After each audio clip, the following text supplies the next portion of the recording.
Hello, I am Jason Cordes, and I'm speaking about the 1945 bombing of Hiroshima, which connects to the Catholic social teaching of peace and nonviolence.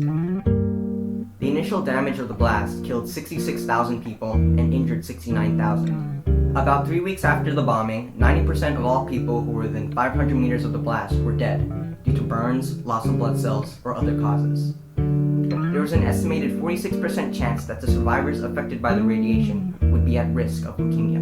5% of the people who were exposed to the radiation while in the womb developed tumors.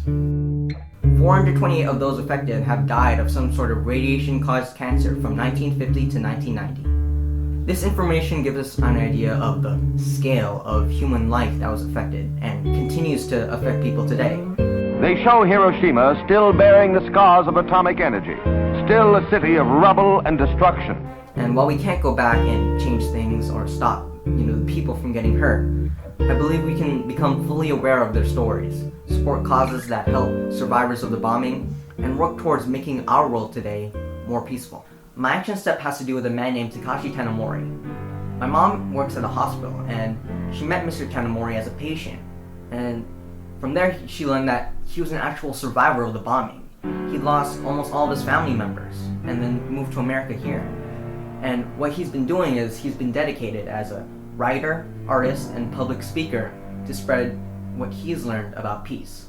I invited Mr. Tanemori to my house, and my family and I spent time with him. And also, I recorded him speaking about himself to promote his book, Hiroshima, Bridge to Forgiveness, as a way of spreading his heartfelt message to people around the world. When I realized my daddy, my parents, my grandparents, sisters were taken, I said, why? They are taken away from me. When you are angry, it's not you, but it is myself, is the one that being destroyed.